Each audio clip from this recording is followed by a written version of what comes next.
Good afternoon, everybody. Welcome to the Planning and Highways Committee. I'm Councillor Peter Price, Chair of the Committee, member for Shire Green Brightside. We'll just go around introducing members. I'll work from the left. Peter. Good afternoon, I'm Peter Garbett. I'm Councillor for Netherage and Sharrow Ward. Brian. It's Brian Hogshaw, Councillor for Broomfield and Sharrow Vale. Chris. Councillor Chris Josephs, Councillor for Bayton Ward. Dan. Afternoon, Chair. My name's Diane Hurst. I'm the Councillor for Richmond Ward. Tony. Councillor Tony Downs. I'm Councillor for Southay Ward. Sayre. Councillor Zahira Naz, Councillor for the Darnell Ward. So, I've got Gary first. Sorry, Chair. Councillor Gary Weatherall for Shire Green and Brightside Ward. Andrew. Good afternoon. Councillor Andrew Sanger, Councillor for Forward Ward. Roger. Good afternoon. Roger Davison, Councillor for Ecclesall Ward. Bob.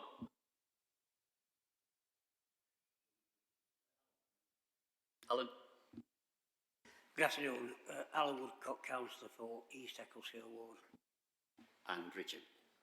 Good afternoon. Richard Williams, Councillor for Stannington. Can we have the housekeeping arrangements, please? Thank you, Chair. To help keep everyone safe, please maintain social distancing at all times. Please wear a face covering at all times within the venue unless you have an exemption. It can be removed once seated, but you may wish to leave it on. Hand sanitizer will be available for you to use. Please remain seated as much as possible during the meeting and do not congregate around exits and entrances. And please follow any signage which is provided, such as one-way systems, to help keep you safe. If you have any concerns or are unsure, please ask a member of staff. In the event of the fire alarm sounding, please take instruction from staff and stewards. The assembly point is at Tudor Square. Please can I request everyone to switch mobile devices to silent mode so as not to disturb the conduct of the meeting. The meeting today will be webcast and the recording will also be available for people to view later through the Council's website. While the meeting is open to the public, photography, video and sound recording of the proceedings is permitted. However, the Chair has discretion to withdraw or suspend this permission, for example, if the recording is disrupting the conduct of the meeting or is being undertaken in a manner which could capture personal information, or in the event that a member of the public participating in a meeting objects to being recorded. Thank you. Have any apologies for absence?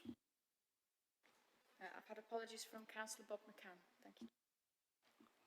Okay. Excluding the public press, there are no items that's been suggested for that. So can we go on to any declarations of interest? No? No. Okay. Sorry. Brian. Councillor Garvey. I think I should just declare that I'm a councillor in the ward that covers the TPO, although I've had no representations. I just wanted to mention that. Thank you. Anybody else? No. Minutes of the previous meeting on page 9 to 12. I'll just whip through page by page. Please jump in if you've anything you want to raise or object to. I can find it. Page 1. Oh, sorry, page 9, page 10. No. Page 11 and 12. To receive those, thank you. Site visit, agreed site visit as normal arrangements. We will inform people if people think it's necessary in time for the next visit. Item 7, there's a tree preservation order number 442 on Broomfield Road. I've had no people objecting to this. Are people happy with approve this? Yeah. No problem? Okay, thank you very much. Right, going to the applications. I want to move to the 8B first, so let the officer get away. Oh,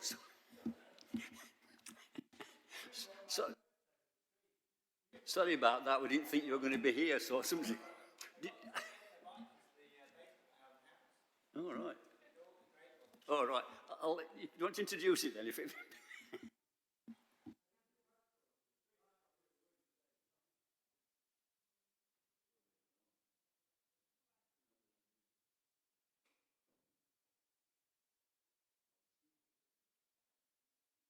I was skipping through it, hoping that nobody would notice you weren't here, but then...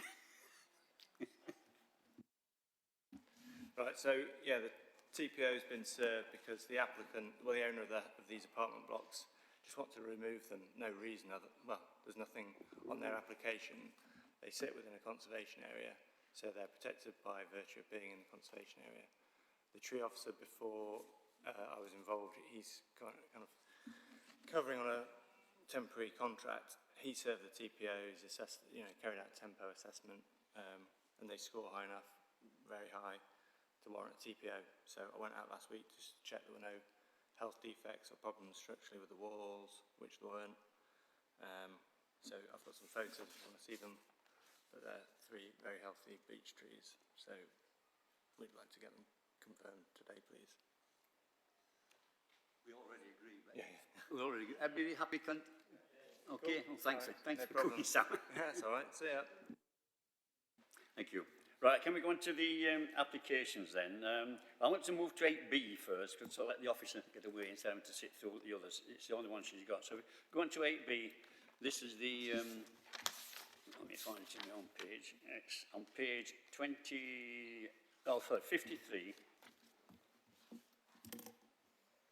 Don't like mine, I can't get that pages. 45, 50.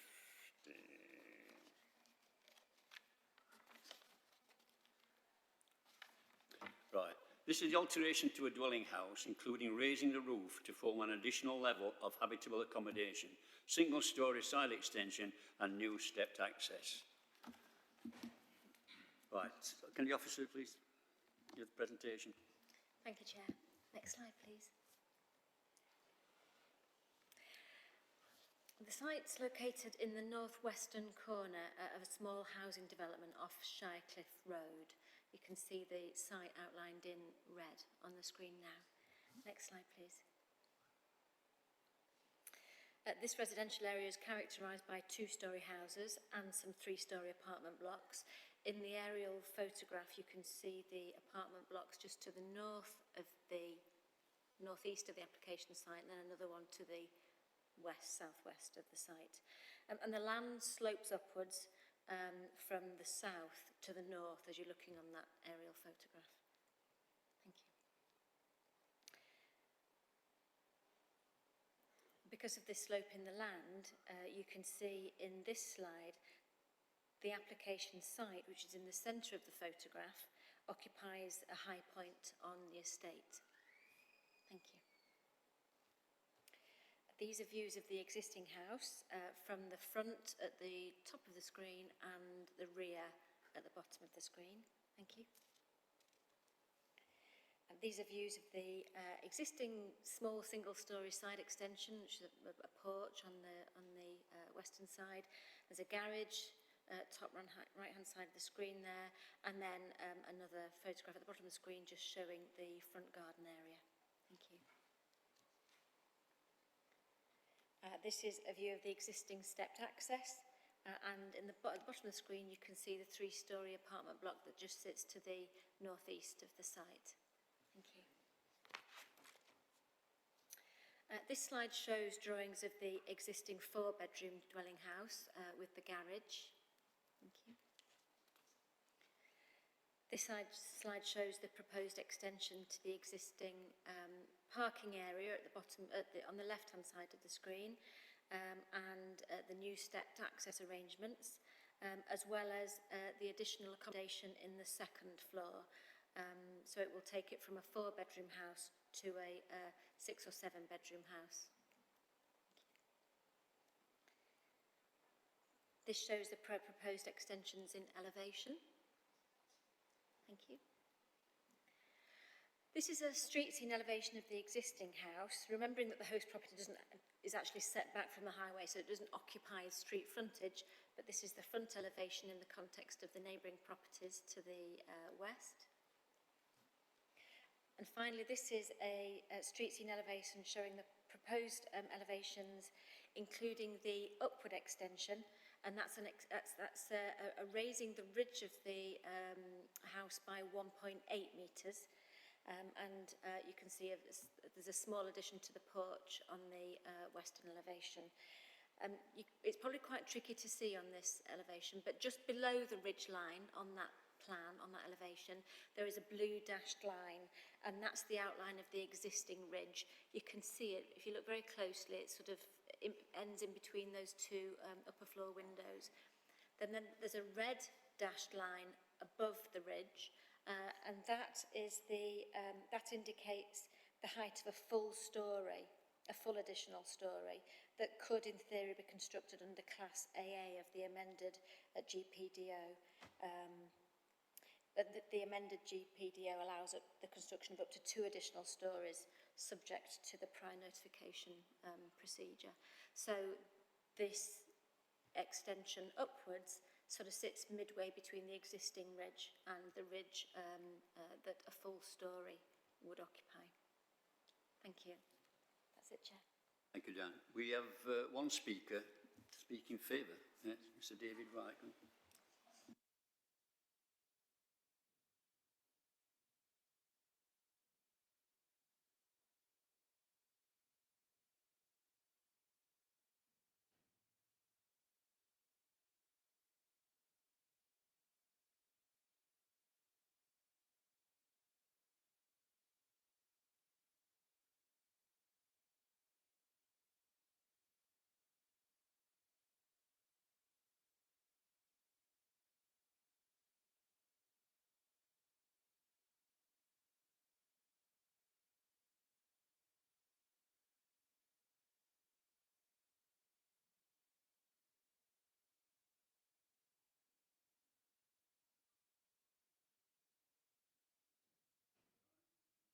All right, Mr. Wright.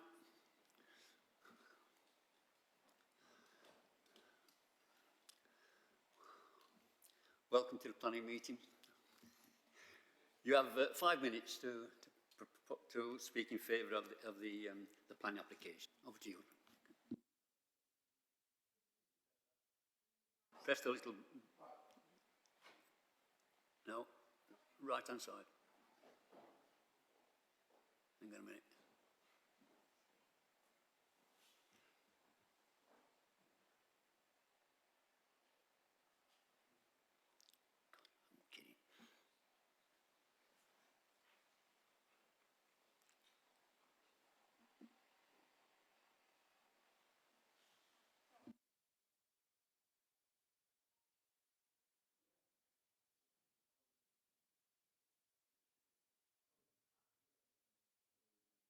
Always happens to me.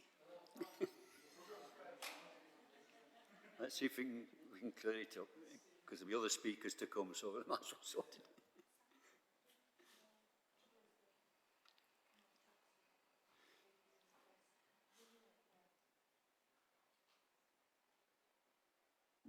There you go.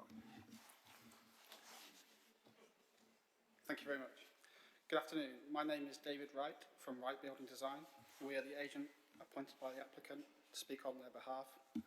I'm here today to speak in favour of the application, which is to raise the roof line of the existing property at 15 Hive to provide additional habitable accommodation for a growing family. Through the design process, we have worked with the applicant to accommodate their aspirations for their project while also being mindful to the street scene. We were asked to explore 2 options. One was to raise the eaves height to the level as proposed. Option 2 was to add dormers to the north and south. This would have an impact on the elevational line, so we didn't want to really accommodate that, and they took our guidance under planning policy to sort of say, well, that would impact on the neighbouring privacy. So under our guidance, the applicant has not submitted option 2, as this would impact the neighbours' privacy and also change the roof line of the dwelling. We also refrained from submitting a full additional story extension to the property, taking into account the design of the street scene, which could be considered under Class AA. We have also proposed to continue the design style vertically by extending the brick coins and adding a brick string course to maintain the property's character and appearance. With regards to the neighbours' privacy, the design does not look to reduce the distance of the windows to the boundary of the site, therefore only the opportunity for further overlooking is the height gained. As noted in the officer's report, this will have a minimal impact on the neighbouring properties. 15 Highview and the neighbouring properties are also in close proximity of 2 3-storey buildings to the north east and south west, which would already have similar opportunities for overlooking. The office report adequately represents the site in terms of overshadowing, and during the pre-application process we were advised that additional parking for the property would be required. This has been included in the design and is noted that permeable surface or alternative drainage solutions would be required for this additional hard standing. The condition is noted in the report as acceptable. Thank you for your time. Thank you, Mr. Wright. Do you want to respond? More or less it. Okay. Any questions, members?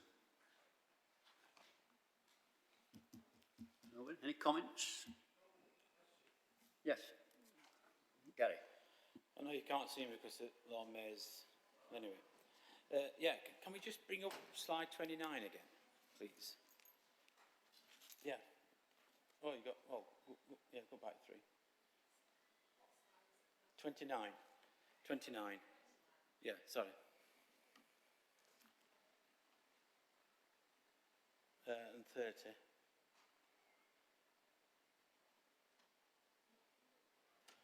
Uh, 31. So that blue band I can see you said is existing, and then above that is the extension. So I've got that bit clear now. So this is going to be turned into a 7-bed. Just something what springs to mind. It could shoot into an house of multiple occupation, you know, and that causes other problems. But that would be took up at that time if the application came in. I know that, so I'll answer that question myself. But it's for an highways one. It's a strange one, this. When we build properties in city centre or in district centres, it's not too much of a problem because of buses and parking bikes and things, but this is just off the beaten track. And I just wonder if officers just can go and help me with the parking at properties. If every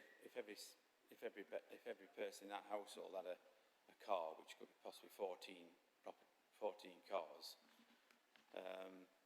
you know, how many can that property sustain? I think I can see one on the plan. Thanks, Chair. Gunnar. Thank you, Chair. Could we go back a couple of slides, please? To a plan, keep going. Yes, that one, thank you. I mean, it's unlikely, just because a house has 7 bedrooms. Actually, it's shown as 6 bedrooms as a study, but, you know, it's so 6, 7 bedrooms. It's unlikely if that's occupied by a family that everybody in that household is going to have a car. We wouldn't expect a 4-bedroom house, every 4-bedroom house to have 4 cars. In this case, the increase in bedroom numbers has been sort of matched by an increase in parking. They've widened the parking area to the side of the garage. So in theory, they could probably get at least 4 cars on the driveway. So we're quite happy in that respect that we've got sufficient parking.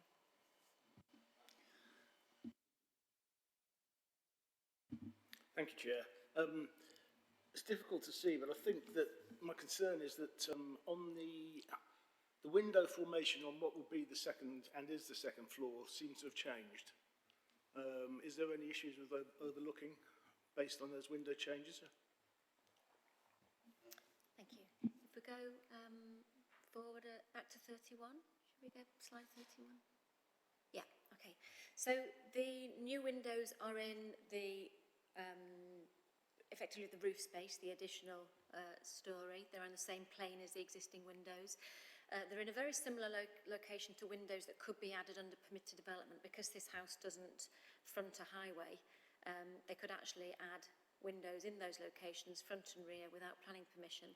And they're no closer to the adjoining properties, so no, we don't think the opportunities for overlooking are any greater than the opportunities from the existing windows or those that could be added under permitted development. Thank you. Anybody else? Can I just come back? It might be my imagination, but if you look at the original drawing, the window on the left, on the second floor, seems to be smaller than the one on the proposed. And that might be a function of the rooms. I know the internals are internals, but...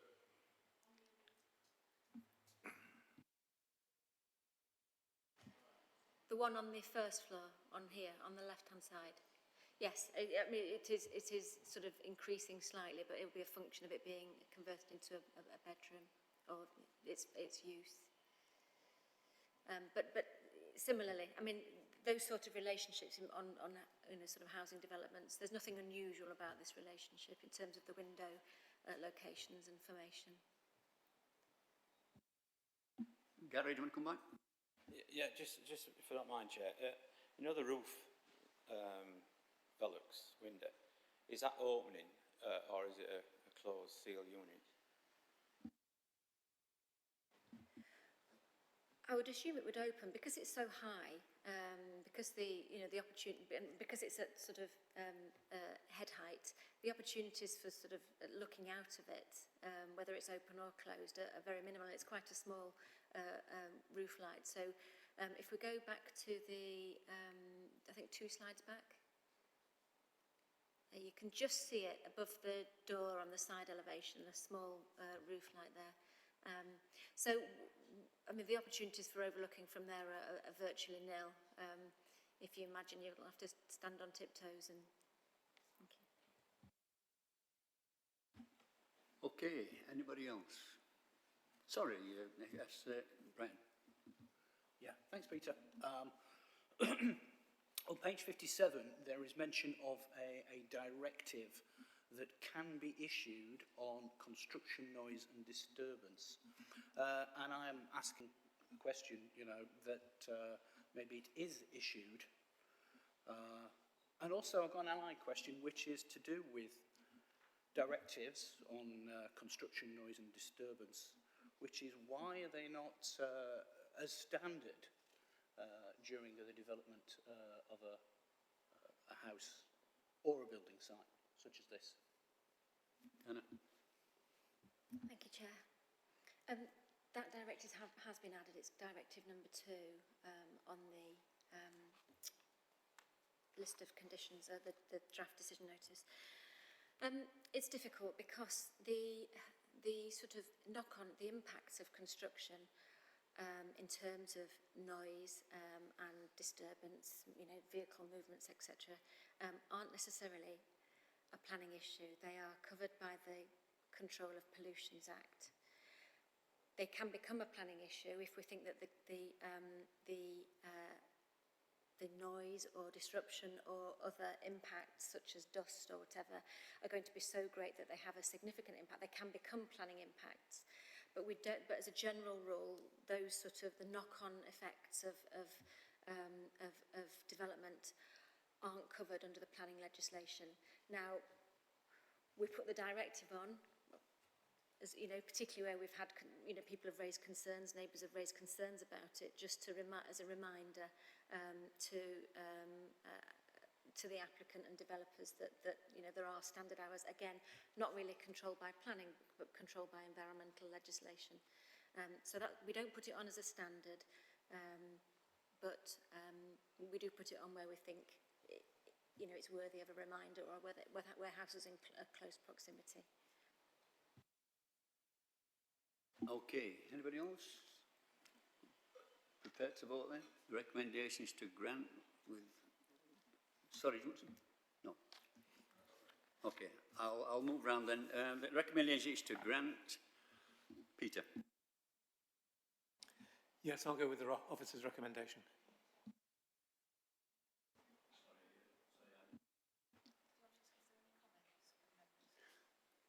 Yeah, I forgot about it. I didn't ask if there are any comments. I thought you were all looking dumb, but anyway, probably...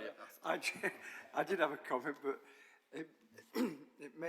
part of it may be frivolous, but looking at the, having been there, which I thought was very important to see what it actually looked like in respect of to get perspective of the whole of the street, and also the plans and the reassurances.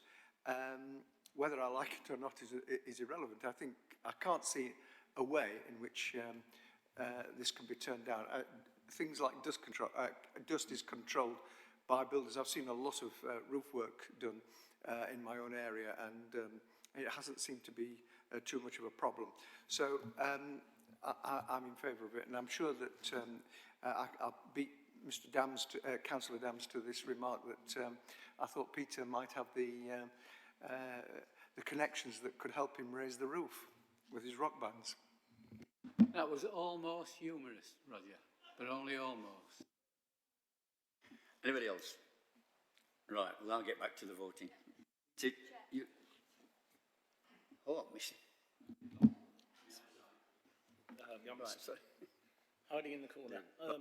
Yeah, I mean, when I saw this, and it was quite good to go along and actually see it in the flesh, I was concerned about street scene because the cul-de-sac or mini estate, whatever you want to call it, had a nice balance to it. But this actually, and my concern was what happens if everybody else does this? But this property actually is quite unique on that particular area because it's off to one side.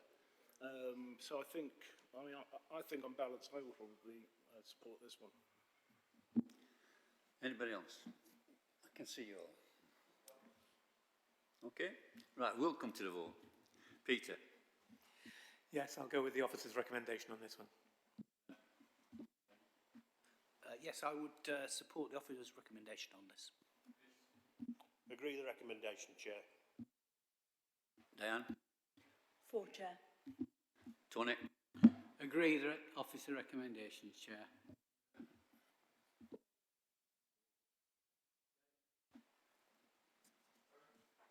For, Chair. Andrew? For the officer's recommendation, Chair. Roger? Certainly going for the recommendation. Alan? For the officer's recommendation, And Chair. Richard? Agree with the recommendation. And I'll add my support as well. All in favour, it's unanimous. Thank you.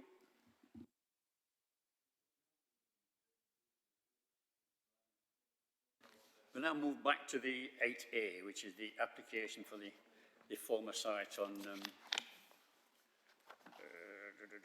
the Science Park on 60 Howard Street. On page 23, I'll find it. The site of the old former Sheffield Science Park, 60 Howard Street. Recommendation to grant conditionally. Dan, do you want to introduce it? Oh, sorry, it's Lucy. Thank you, Chair. If you just move to the, I think it'll be slide 4, which shows the site area, so it shows the red line boundary. All members will be familiar with this specific site. It was occupied by the Science Park buildings and also a surface level car park for a long time. I think I'll just do a brief presentation and then run through the slides if that's okay with you, Chair. So what's proposed is 3 new blocks for Sheffield Hallam University and a public open space, as I say, on the site of the former Science Park, which has recently been demolished. The whole site is in the Cultural Industries Quarter conservation area, and it's also close to listed buildings, which are number 105 and 113 Arundel Street. Chair, when we went on the site visit yesterday, I wrongly said that it was the middle buildings. It's not. So it's 113, which had that the brick gable wall, which had been replaced. So it's the end brick building that's a listed building, and then it's not Silversmiths. Silversmiths is not listed, but the one immediately next to it is listed. So just to clarify that for members. And also the other nearest listed building is the Howard pub, which is on the bottom of Howard Street. The development is phase 1 of the master plan, and the redevelopment of this site for educational use is supported in principle by our policies. The blocks range from 4 to 8 stories in height, with the lowest block at the junction with Charles Street and Arundel Street, a sensitive part of the conservation area. The taller block at the bottom of Howard Street, a location deserving of a building of a more civic scale, in our opinion. The new block to the rear of the Globe starts at 3 stories to be sensitive to the lower scale buildings at this point. The historical position of Howard Lane is marked through a step change in the height of the building and a vertical glazed stairwell. Taken as a whole, we believe the blocks will appear as a cohesive development reflecting the back edge of pavement character and citing all blocks in relation to the historic grid pattern, which obviously is an important factor in the CIQ conservation area.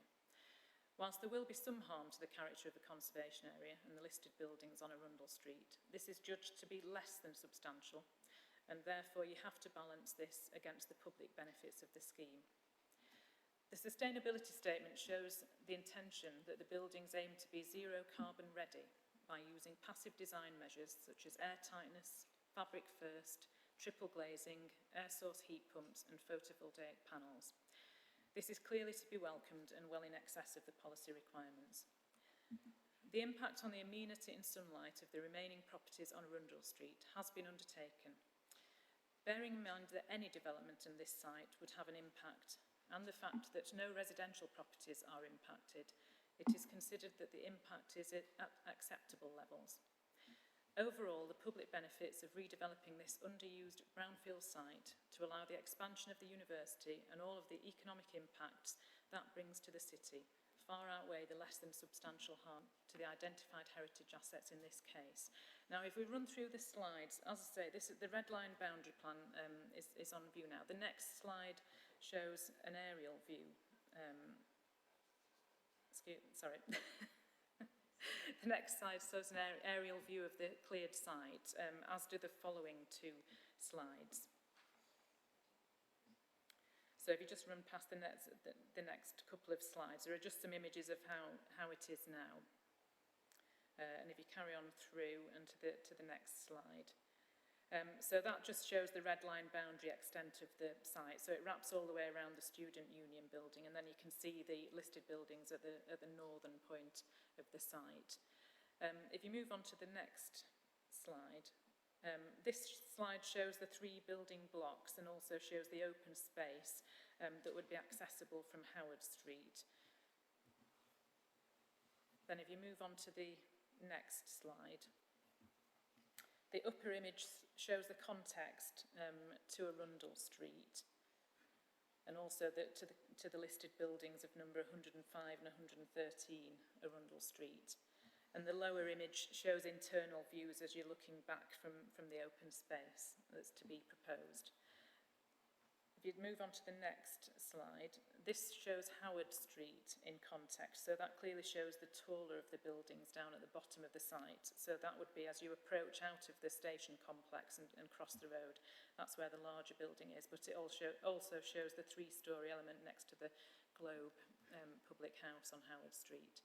If you move on to the next slide, these images are to show the wider context in terms of what's already in the conservation area and adjoining buildings. So the top image shows the Arundel Street wider context.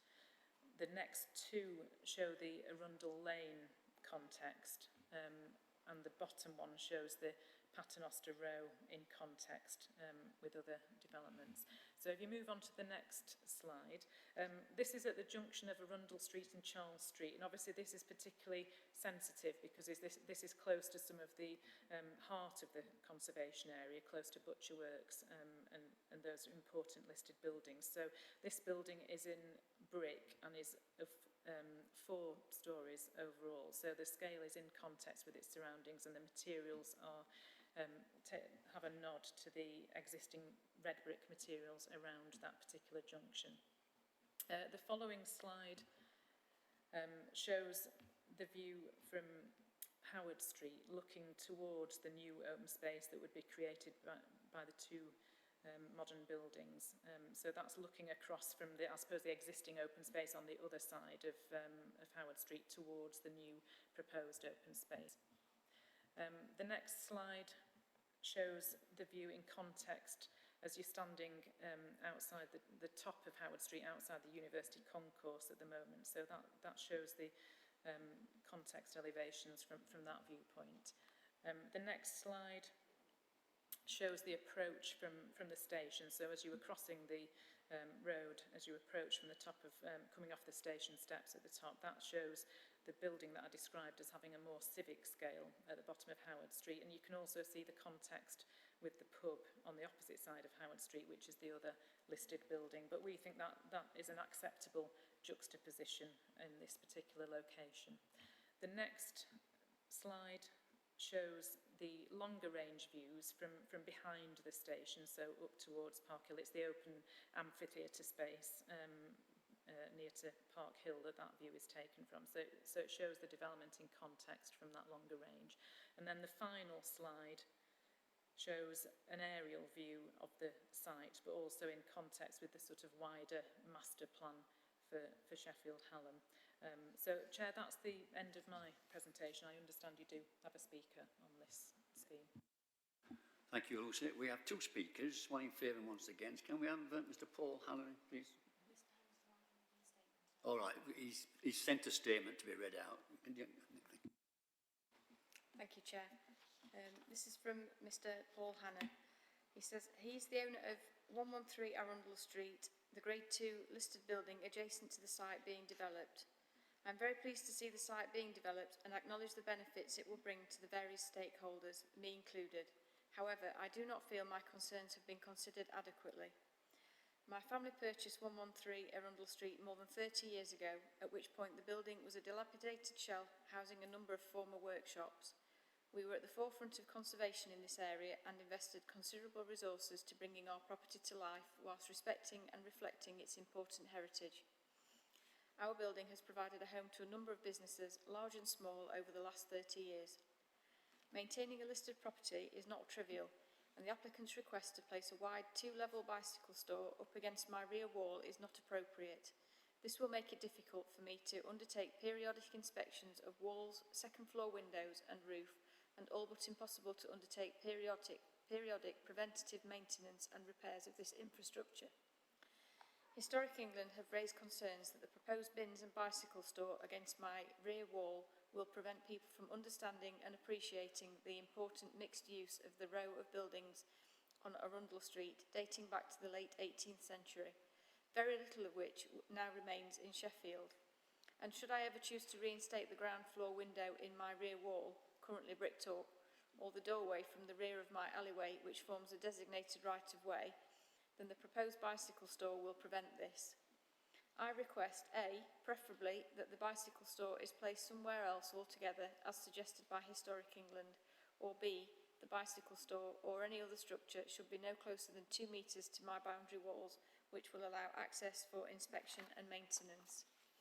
In short, the applicant's development should not prevent me from undertaking the necessary steps to preserve and to protect my listed property. Thank you for your consideration. Thank you. Can we bring in the speaker in favour, Daniel Lambry?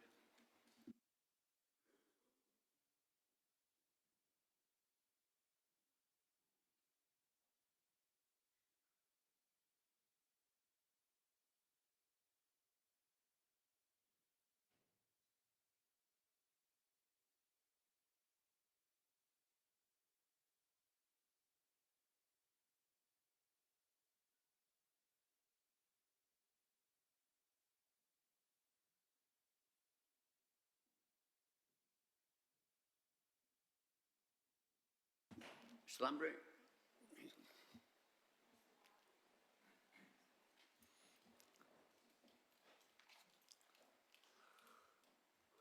Welcome to the Planning Committee, Mr Lambry. You have 5 minutes to support your application. Over to you. Is this working? Yeah, okay, great. Thank you, Chair, and good afternoon, committee members. My name is Daniel Ladbury, and I'm the Group Director of Estates and Facilities at Sheffield Hallam University, and I'm here to speak in favour of the application.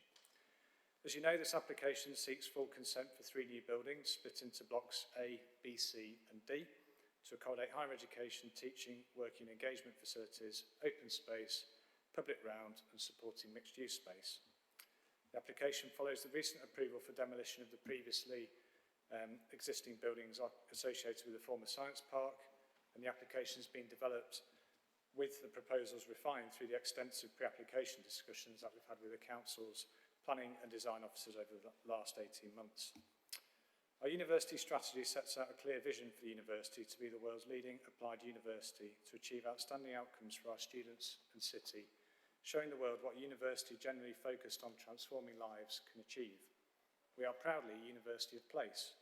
Our role as an anchor institution has seen us play an important leadership role in the region, improving social mobility, quality of life and the economy.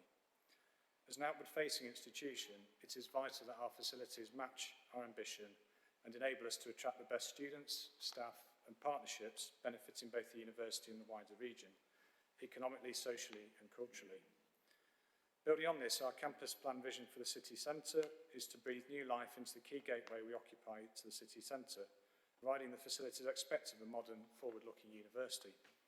These need to be environmentally and financially sustainable, efficient and agile, whilst providing a very warm welcome to the university and city, showcasing the best of both the university and Sheffield. We want to create vibrant, exciting learning hubs and spaces that are attractive and provide the services needed by students, staff and partners, allowing us to have the maximum impact and ambition for the city and the city region. The spaces will provide collaboration, learning, research and knowledge sharing and social engagement while supporting the growth of the city and provide an outstanding first impression for visitors. Now, this isn't only about the university but also about the city and enhancing the sense of place and identity that we want to achieve here. So we are looking to provide genuine, publicly accessible space. We've got public realm going in, so there's some significant investments into University Green, with permeable buildings that connect to and enhance the civic realm and the public realm around the area, particularly along the Gold Route. This is achieved by the double height glazed active frontages along Howard Street to promote transparency and permeability and showcase the work that the university undertakes within the buildings. The design of the proposals has been fundamentally underpinned by the existing heritage context, the site's location within the cultural industry quarter, and the topography of the site. The grid-like pattern of the 3 blocks reinstates the historic street grid, which was masked by the previous surface car park, but which covered the site. And this also achieved through the proposed variety of heights amongst the blocks, which ameliorates the impact of their massing in the area. Through engagement with officers, we've ensured that the proposed building heights will not create an overtly prominent or obtrusive development and is commensurate with other modern developments on Arundel Street whilst respecting the cultural industries quarter. The materials proposed include brick and metal. These are reflective of the industrial heritage of this quarter and have been discussed at length and agreed with the design officers at the council. And we're using concrete in Block D to create a grand civic frontage, flagging the civic nature of the site to those arriving from the city. The heritage assessment confirms that the combined effect of the physical and visual impacts of the development on the significance of the heritage assets is moderately beneficial, and this is primarily due to the removal of the science park buildings, which offered a poor contribution to the character of the cultural industries quarter, and the replacement of these with well-designed modern blocks which respond well to the gridiron character of the area. It's the belief that any impact of the proposals on the heritage assets is significantly outweighed by the resultant public benefits of the scheme, which include economic benefits arising from the educational and social capital created by the proposals, and the contributions of additional footfall and activity that will arise from a significantly enhanced environment, as well as job creation and economic benefit through construction operation. Moreover, these proposals, part of our wider campus plan, will enhance the vibrancy and vitality of the area, feeding into another aspect of social sustainability. Environmentally, as you've heard already, the proposals are highly sustainable, exceeding normal planning requirements for sustainability, and we are investing extra money towards zero carbon readiness. So that's investment in the building, fabric, performance, efficient heat pumps, etc. We're also investing in biodiversity through the creation of green roofs and the public realm space. I note that the proposals have been refined through an iterative process, working in partnership with the council. I'd just like to finalise by saying development of this site as proposed is considered to enhance the economic, cultural and social life of Sheffield Hallam University and the wider city, enabling us to continue to enhance the impact we have in transforming this critical gateway to the city centre. I'd therefore like to just finish by asking you to support the officer's recommendation. Thank you very much for your time this afternoon. Thank you, Mr Lambry. Lucy, do you want to? Chair, I think the only thing I need to respond to is Mr Hanna's statement that was obviously in relation to 113 Arundel Street, and clearly his listed building is very important. It's important to us as well. I had a thought about how we could respond to that in relation to clearly the maintenance of walls that are co-chaired by people. It comes under the Party Wall Act in any event, but in order for members to have more surety, we could actually add something to condition 29, which is asking for large-scale details of various elements, and that includes the fencing to the cycle stores, the cycle shelters, etc.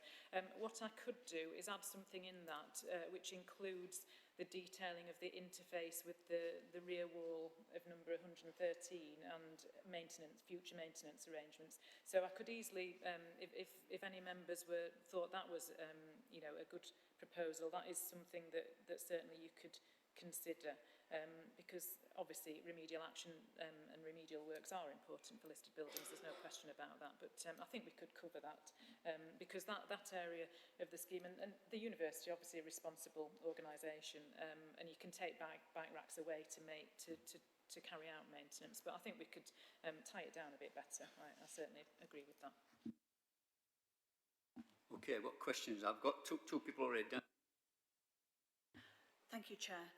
Can I just make a comment to Lucy first of all, because that was going to be one of my questions. Is there anything we can do to ameliorate the impact on the boundary of the listed building and allow for inspection? So I think that would be a very useful suggestion, Lucy, thank you.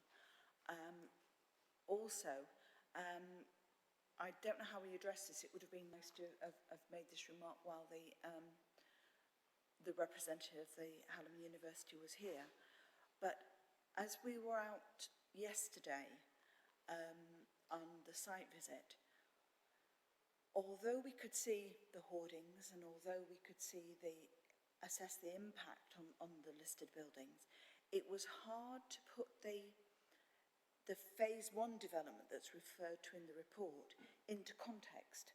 And I would very much welcome if at some future point we could receive a presentation from the university about their master plan, about the whole of their development, so that we know how it hangs together and can assess overall what its impact might be. Thank you, Chair. I think we've all...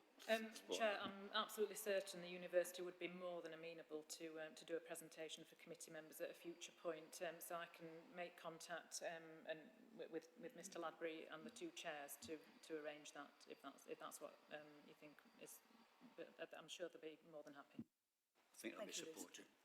Tony?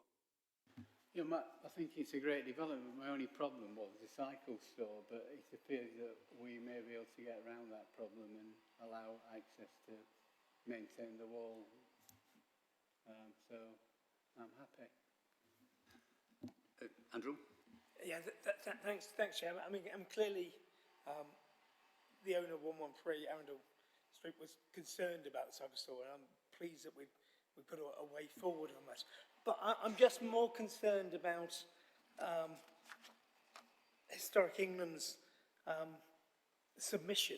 I mean, did it surprise you how negative they were? In the sense, they clearly were expecting a development that sort of fitted the Georgian heritage rather more than this design. So had that been discussed at master plan stage? I mean, had a more sympathetic design been looked at? Chair, I mean, obviously Historic England are looking at one aspect. We're having to balance everything in the whole. So we have subsequently spoken to them, and they have clarified to us that they're still, regardless of their comments, it's still less than substantial harm. And obviously we're balancing much more than they are in when they give us their comments. They're purely looking at it from a heritage aspect, whereas we're looking at it from a wider perspective. So from that wider perspective, we think it's a really good quality scheme. You know, and there's lots of credit going to the design team, because we think it's a really good scheme. And it does introduce quite substantial elements of the historic grid pattern back, for example. There's no denying that obviously the buildings themselves occupy a bigger footprint than the traditional buildings in the area. But this is also at the sort of lower end of the conservation area. It's not right in the heart of it. The building that's nearest to the heart of the conservation area, which is the one on the corner of Charles Street, Arundel Street, is of much more traditional materials and traditional appearance. So we accept Historic England's comments, obviously, but we're looking at it in the round and balancing all the different competing objectives that we have to do, you know, we think it's a good quality scheme and the public benefits far outweigh the harm. I mean, thank you for that. I think the final question on that is, so had there been at any design stage anything on the northern part of the boundary that looked to the listed buildings more in terms of a more sympathetic design, or had it always been seen in terms of the whole of the site and very much getting the grid plan back, but as you've just said it about buildings of substance in terms of gateway buildings and the civic nature of it was a more overriding part of the design brief? I think it's always going to be difficult. The back of those buildings, they're actually quite messy in terms of, you know, when you look onto them from the site as it is at the moment. So they kind of are the back of, most definitely the back of the building. So something would have to screen some of that. There's just over 9 metres between the back wall of 113 and where the new building starts. So there's an infill, which is where the bin and cycle stores would be, of a single storey nature. So it's the kind of back of house facilities, but obviously the back of house facilities for those buildings are at the back as well. So there is a logic in terms of doing that. I think it's how that's actually done in practice, but we think it's a logical space to put the back of house kind of facilities, to be fair. Thanks, Chair. I mean, put me down for comments. Gary. Yeah, thanks for that. Thanks for the presentation also. And I'll recommend that as what you were saying about the section 29. I think that's, if we can put that in place and get chairs to agree that with yourself, and that's good. But you keep mentioning open space, and I saw it on the plan, and it comes off Howard Street. Is that going to be part of public realm, or is that going to be still open to the public but owned by the university still? Thanks, Chair. I don't know the exact management arrangements, but it will certainly be open to the public. But my expectation is that the university will be looking after that space and making sure that it's maintained, but it's certainly open to the public, yes. Brian. Hello, I've got a couple of questions to start with. So, firstly, in connection with the bike stores and bins, I'm not sure why they can't be internalised into the building as they are part of the function of the building. That would solve a lot of the problems here. I know it would take away some space, but why is that not the case? And also, it would be a safety issue for the bikes as well, safety and security for the bikes. Secondly, I was hoping to hear more about the sustainability and the details of the sustainability aspects from the speaker. But what I could hear was very, very broad brush and came over to me sounding very much like greenwash. In the absence of the speaker, perhaps you could explain what zero carbon ready really means for my benefit and for those of people listening in from outside this building. And also what guarantees are being put in place that these sustainability, that the zero carbon ready will happen.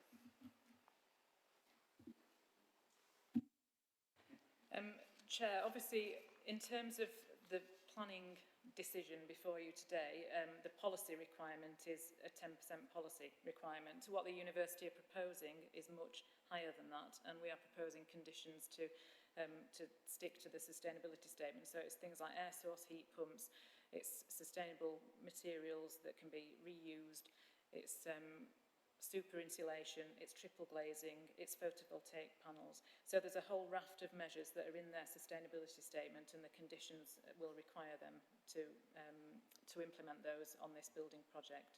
So it's much, much higher than the policy requirement.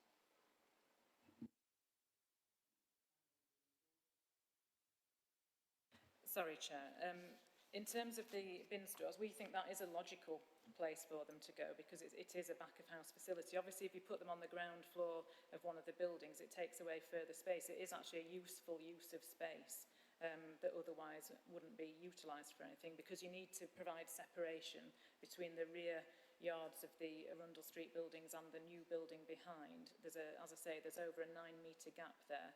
So actually it's a really useful use of that space. Obviously bike security is very important, and I'm sure that they would be locked. It's a locked facility, and I'm sure the university would have CCTV coverage of that as well. Any more questions? Question? Thank you very much, Chair. It's nice to have such ambitions to be a world leader, and I'll look in 10 years' time and see how they've gone on with that ambition. First of all, I'd like to support what Lucy has put forward as an amendment to one of the conditions. That's that one. The other one, I'm going to direct it to Howard, and it's about the parking. Now, I know that this question is possibly outside the control of the council, but what I'm concerned about is that they've mentioned about the number of car parking spaces that there are in that fairly reasonable vicinity, and it doesn't tell you whether they are full or what capacity they're working at. Now, that car park there was always full, and especially when there were theatre nights. And we have to consider, of course, that people do come in by car to the theatre programmes during the time that they're on. And but even Sundays were full.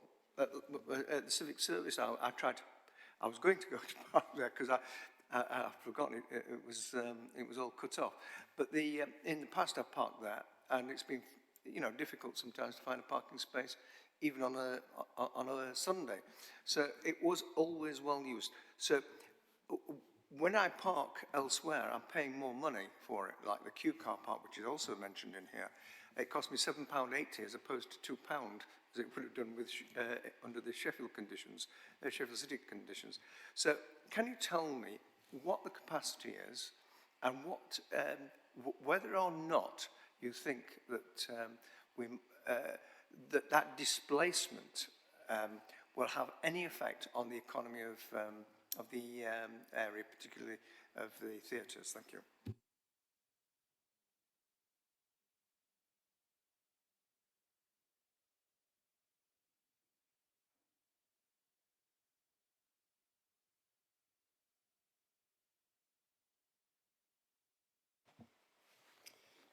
Chair, it was determined some time ago, a number of years, that we were aiming for about 9,000 parking spaces to accommodate the demand for parking in Sheffield. This is over-provided for now. The officer that dealt with this is also dealing with the heart of the city development. So he's got a lot of details on the car parking. And there are 3,000 local parking spaces within a close vicinity to this development. So, price isn't something that we've considered as a policy. I mean, even on-street parking is dearer than that. Okay. What's the capacity? That's the capacity, obviously. Put your mic on. I do apologise. That is the capacity that you're talking about. Now, we know that some of that capacity will be filled. So what is the tolerance on there? Totally, it's covered on page 51. 51. Yeah, you are talking about page 51. You've already read that anyway, haven't you? Yeah. Yes. Put your hand on your heart when you said that, Roger. Sorry. Oh yeah, I've got it marked down. Yeah, I've got it marked down here. So we've still got. For people that I'm not concerned about the university officers, people, because they can provide for themselves. I'm thinking more in terms of what we are losing in terms of the excuse me, in terms of what the council provide. And I know you say that that there's 3,000 spaces. It doesn't say what, how much we're meeting or how far we're up to that capacity. Well, there are 3,000 spaces. The capacity that was determined, it's a long time ago, that was needed in the city was 9,000 off-street spaces. We have more than 9,000 off-street spaces at the moment. And we can lose parking spaces and still retain that 9,000 that we aim for. Okay. Anyway, can we move on? Richard, sorry. Thank you, Chair. Just a quick one, really. In the detail on the bike storage, it talks about having a capacity of 96 bikes with 7 larger spaces for tricycles and electric bikes. Given the increasing popularity of electric bikes, do the officers feel that is sufficient? And also, will they actually have charging points? Chair, obviously they're a relatively new phenomenon. We don't have a policy on those, but in my experience, the universities adapt to changing circumstances. So as there's more demand for those, I'm sure they would put more charging spaces in. At the moment, it's adequate, but I'm sure they would adapt to future demands because of who they are. Any more questions? Gary? I'm going to apologise to you, Chair. It's just on back of Roger's, really. Question is about parking. I think it's, and the officers already said that it's a few years out in date, the information he's got. I think that's correct in saying, but it can come back if that's not right. And Roger's touching on a point here about, you know, the price we pay for parking in the city. I think that's a big thing what we ought to be taking into consideration and see. You know, if somebody wants to go and park in, you know, in car for £7 a night, that's fine and dandy because it's easier for them to get to. But if I'm coming in town, I want to park in a bit in a cheaper area, and usually Sheffield Council sites are a little bit cheaper. And also, I think for a later date, Chair Ross, information we need is the disabled parking as well. How much disabled parking we've got in the city as well? Thanks, Chair. Can I just say, Gary, pricing isn't part of a planning decision-making process. Plus the fact this land is Hallam University's land, and we were parked there by their consent over the last few years. So, I mean, it was university building which they demolished, and we used it as parking, really. So I don't think we can use that as any grounds for arguing with them at the moment. Okay. Anybody else for questions? Right. Observations then. Andrew. Thanks, Chair. I mean, I shall be supporting this scheme. I'm very excited by the design, and Hallam University have got a history of providing quality buildings. I do think this will add to the gateway to the city, so I'm very impressed. Clearly, we do have to, you know, recognise what was on the site before. We're losing nothing in terms of the science park, the buildings that have now been demolished. They were not of great architectural merit, so that's no loss. In terms of the grid pattern and the history of Sheffield, you know, Georgian Sheffield is important, and we do have, you know, parts of the cultural industries quarter where we have been able to protect some buildings, and clearly on the edge of this site there are buildings that are listed and are heritage assets. But I think this development is about a statement for the 21st century Sheffield in terms of a gateway. So I really welcome it. I think it's of the right scale. My only disappointment, and I think this goes right back to the problems we've had in terms of the regeneration of Sheffield, is the hills of Sheffield. And as you come out of the station, which now looks a lot better, the front of the station looks a lot better, how do we help those of less mobility to get up the hill to the city centre? And, you know, if this was in the Far East, we would have some sort of elevator up Howard Street. So disappointed that we haven't got that in the scheme. But other than that, I think this is a bold, ambitious scheme, and we should support it. Thank you, Chair. Sorry, did the officer want to give some advice? Thank you, Chair.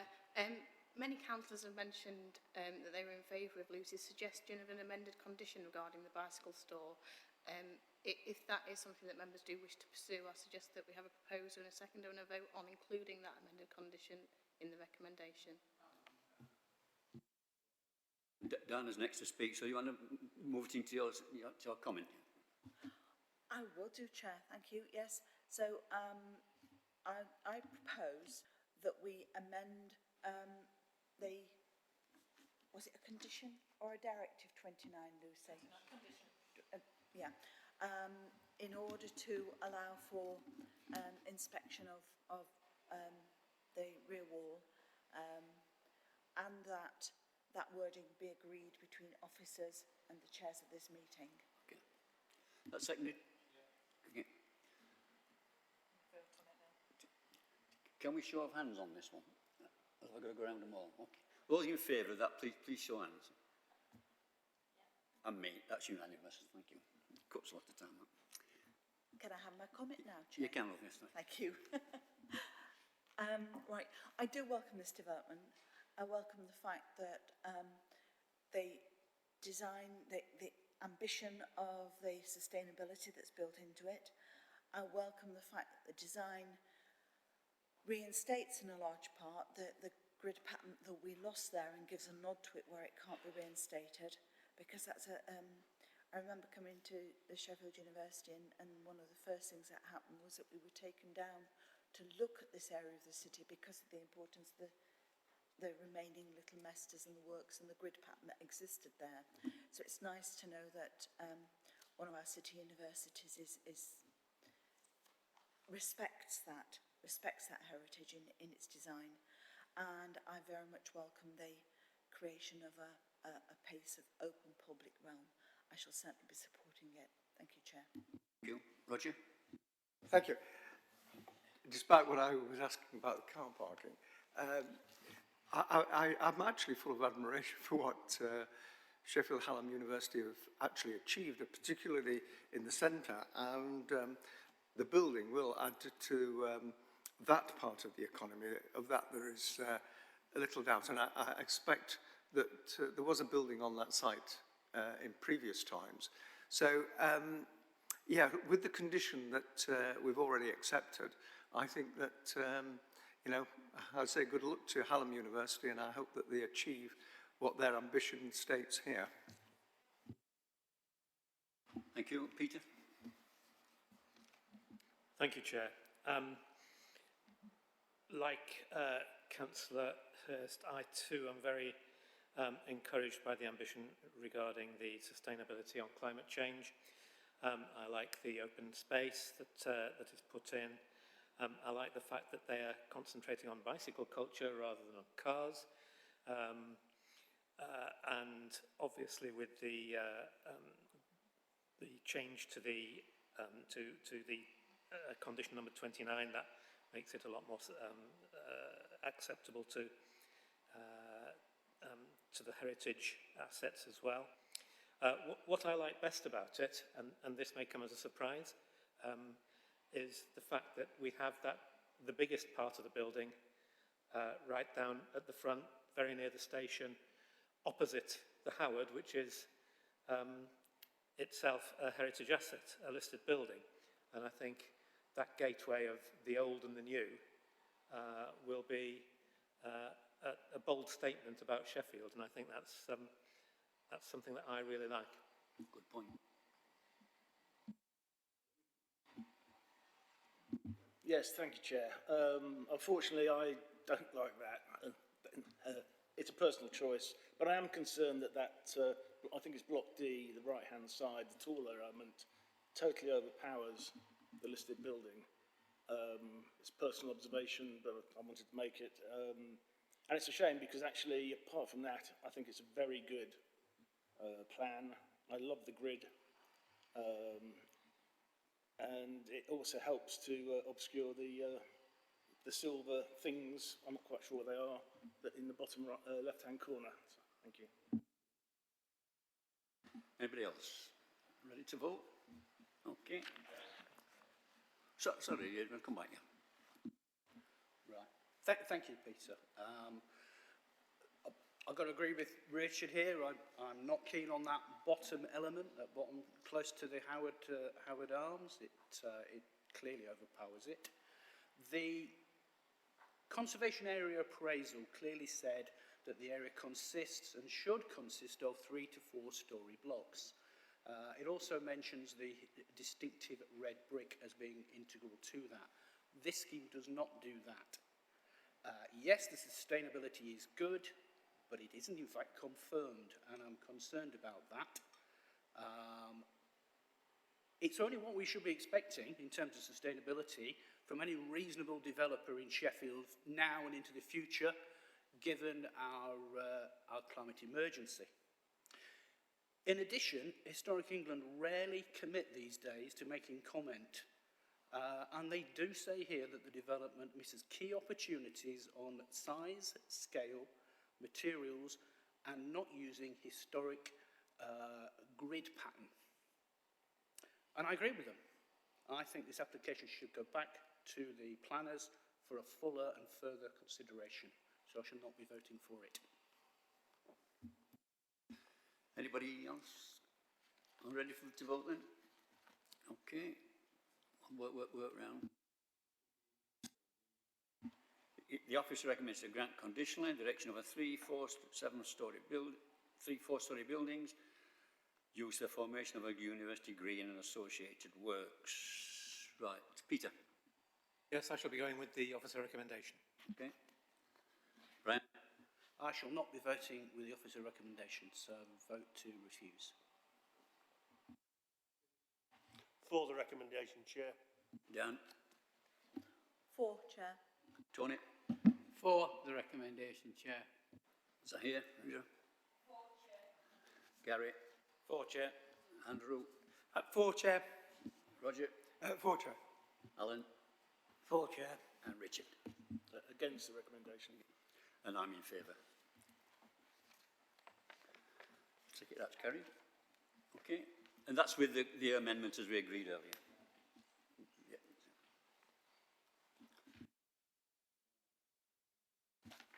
On to the last bit is the app 8C, the Bowling Green Street one that none of us, well, several people couldn't find under the visit. Okay. It's on page 61. Let's find it.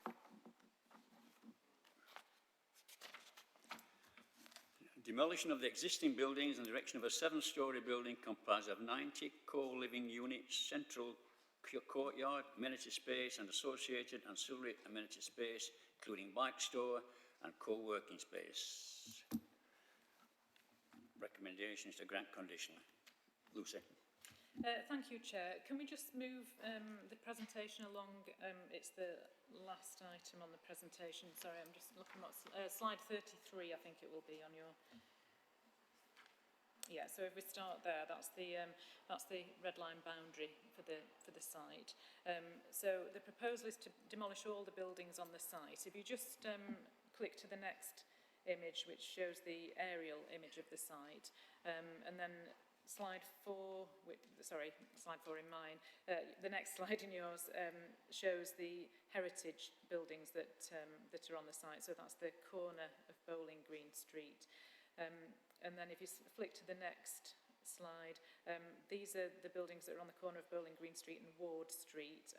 So obviously quite a mixture of buildings on this particular site that would be proposed to be demolished. If you just go to the next slide, please. Again, that's looking back along Ward Street towards Bowling Green Street. So you can see that there's a lot of buildings that are not of character on that part of the site. And indeed, this part of the site is not in the conservation area. If you move on to the next slide, this is on South Parade.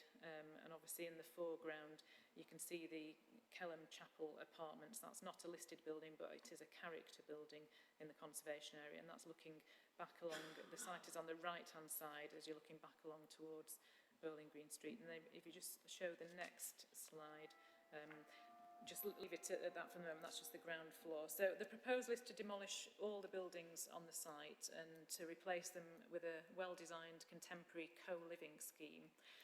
half of the site is in the Kelham Island Conservation Area, so that is the part of the site that fronts South Parade and then returns slightly round to Bowling Green Street. The other half of the site is not in the conservation area, and the conservation area boundary then runs along Bowling Green Street, so the site opposite on Bowling Green Street is also not in the conservation area. So, as I say, the blocks fronting that we looked at the photographs on, fronting Ward Street, are not in the conservation area. The nearest listed building is the former Ebenezer Chapel, and that's diagonally opposite the site on South Parade. The former Kelham Chapel, adjacent to the site, is obviously a character building, but not listed. We saw that on the previous photograph. Whilst the development does result in the loss of the character buildings of 2 to 4 South Parade, they are very much altered and in a poor state. And they're also further eroded by the poor quality buildings that form the remainder of the site. And obviously that was quite evident on the site visit that members attended. Indeed, much of the surroundings of this specific site is dominated by modern and low quality development, especially to the east across Bowling Green Street, which, as I said, is outside the conservation area. If you could just move the presentation along. These are examples of the floor plan. So the earlier one was the ground floor plan, which showed the commercial space and some communal study space. This is a typical upper floor plan, which shows a range of units, including some 2-bedroom units, an accessible unit, and some communal space. If you just move along to the next slide, this is one of the upper floors, which shows the extent of the roof terrace, but also is where the bulk of the 2-bedroom properties are. But again, there are some accessible units on here as well. And then if you just move along to the next slide, that shows the very upper level. If you just move along to the next slide. This shows the scale of the building, and that's the Ward Street elevation. So the scale of the building is larger than the immediate context, but this is at the very fringe of the conservation area, and the quality and form of the design, with its bold use of materials and the setback roof. So the upper element is set back, so there's 5 stories and then a setback roof, which is in a sawtooth design, which is reminiscent of the industrial nature of this conservation area. So we think that means that it won't be over-dominant because of that setback of the 2 upper floors. It will essentially read more as a 5-storey building with a parapet and a recessed 2-storey roof element. The principal material is weathered steel with an exposed grid structure at ground floor. The cladding of the 5-storey element would also be weathered sinusoidal profile steel panels, and then on the roof element that would be very dark grey panels. So we think this provides a modern industrial aesthetic, I suppose similar to some of the other developments that have already happened in the general vicinity. The amenity for residents would be well served by an enclosed courtyard space. So if you just flick back to the slide that shows the ground floor, if you just one further back, please. Thank you. Yeah, oh, another one further back, sorry. So that shows the courtyard, and actually at an upper level this would be covered, so there'd be a roof at a higher level that would cover this space. There'd also be a rooftop terrace, which I showed you on one of the other slides, and there would be communal living and working spaces. And there are a variety of unit sizes proposed within the development. So there would be 64 studios, 6 accessible studios, and 20 2-bed apartments. In terms of sustainability, the submitted energy statement demonstrates a 37% reduction in energy needs through the use of air source heat pumps and photovoltaic panels, and this again far exceeds the policy requirement. No car parking is proposed, which is acceptable in this sustainable location, but a contribution to the upcoming Kelham parking scheme is secured as part of the proposal. If you just move on to the other elevations on the slides, just to if you just carry on through the next slide, and then again to the next one, and again until we get to the elevation. So that was the Ward Street elevation. This is the elevation that's adjacent to the character building, which is the Kelham Apartments, and it does drop down to 4 stories at that point, and then the roof terrace is on top of that 4-storey element. So it does step down towards that character building. If you just move along to the next slide.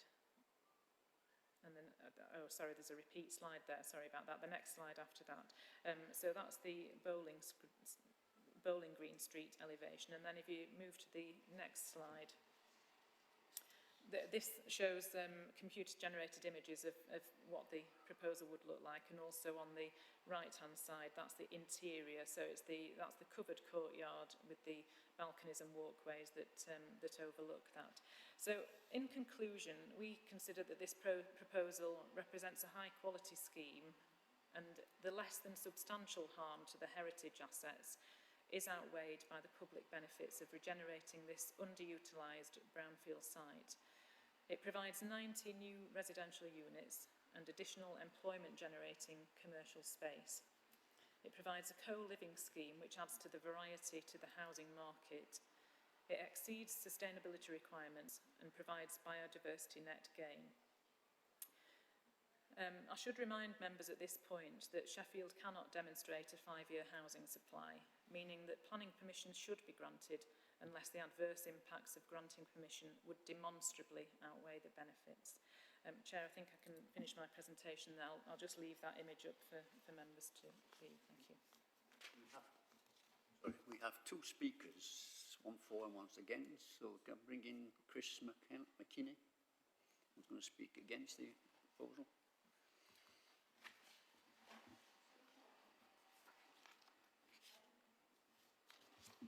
Apologies if I misheard, but I think you may have said the recommendation was to grant conditionally. I just want to note that it is grant conditionally subject to legal agreement. Thank you. You didn't hear it properly.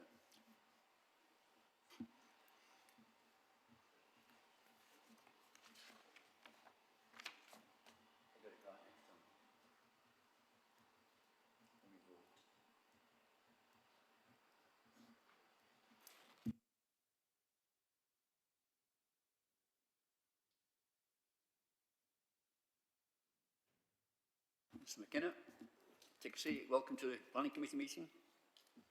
You have 5 minutes to tell us why you're against it. Over to you.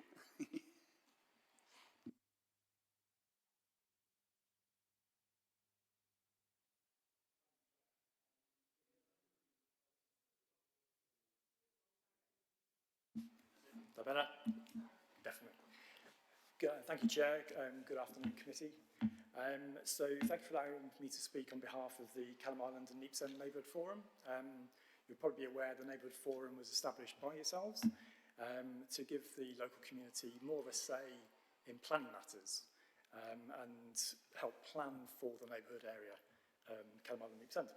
So you'll have seen in your report that the Neighbourhood Forum objected to this proposal largely on 2 grounds, the scale of the proposed development and the size of the residential units.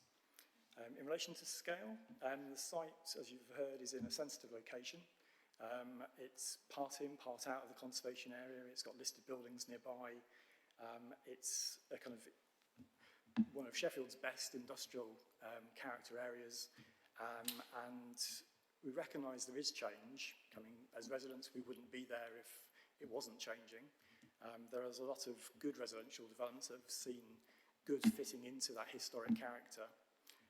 And I think you'll have seen from the site that the buildings around it largely are 2, 3, 4 stories. Those are the historic buildings that stand around this area. Some new developments have gone in and they've been quite well designed, well located, well fitting into their place. They've generally respected that historic character, that scale, that historic skyscape. This proposal, as the officers have said, is largely 7 stories tall. The main bulk of the building is 7 stories, and so much taller than its neighbours. And it's going to stand out, less sawtooth, more saw thumb. In terms of the scale of the size of the units, we recognise that these homes that are being provided, in general terms, I think the main number are around 31 metres squared in size. That's their private space. They have access to the shared communal space, but that's the private space available to the people who would be living there. I had to double check to see how large or how small that was. I think it's just below the size of 3 standard car parking spaces. So that's surely too small. Notwithstanding a shared space they might be able to have, but that private level of space. And that is, through our consultation, in terms of how we've engaged with our community, the residents, the overall feeling of the community was actually wanting to try and become a normal residential kind of area, a bit, kind of edge of city centre, mixed, some industrial kind of businesses, but trying to move more towards a kind of an established community such as you see around the city, where you've got a good mix of homes. That two bed or two small units, we have had quite a lot of those proposed in our area, and that is hindering the selection, the development of the community. It probably will exclude some people who don't want to live in shared accommodation. So I think it's those 2 grounds are why we've objected on this. Cards on the table, I'm a chartered town planner elsewhere in the city region, so I understand the process. Often proposals are put forward, they've had discussions, negotiations with your officers. They've clearly attempted to get this to an approvable standard, but there are telltale signs in the report about the things being less than ideal. It's unfortunate we've had this. There's impacts, negative impacts, but they don't know. So as a planning committee, you've got the ability, when proposals are kind of borderline, I think it may be fair to say this one is, given it's come to a committee. So you have the ability to kind of look at that and help set the rules for and guidance and help officers with those negotiations.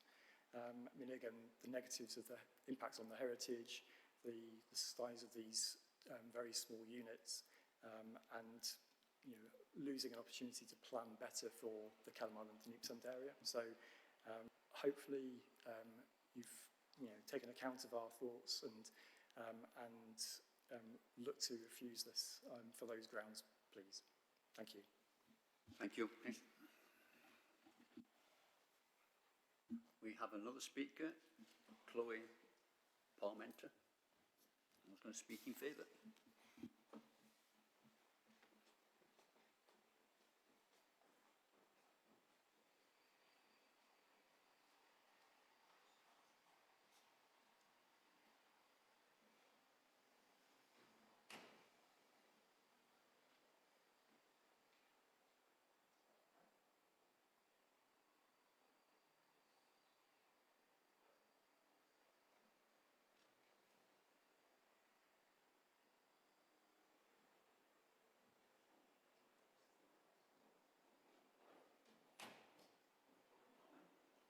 Chloe Parmenter.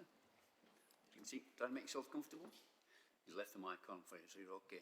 Thank you. Got 5 minutes to... Thank you, Chair, and good afternoon all. My name is Chloe Parmenter, and I am from Urbana, the agent on the application.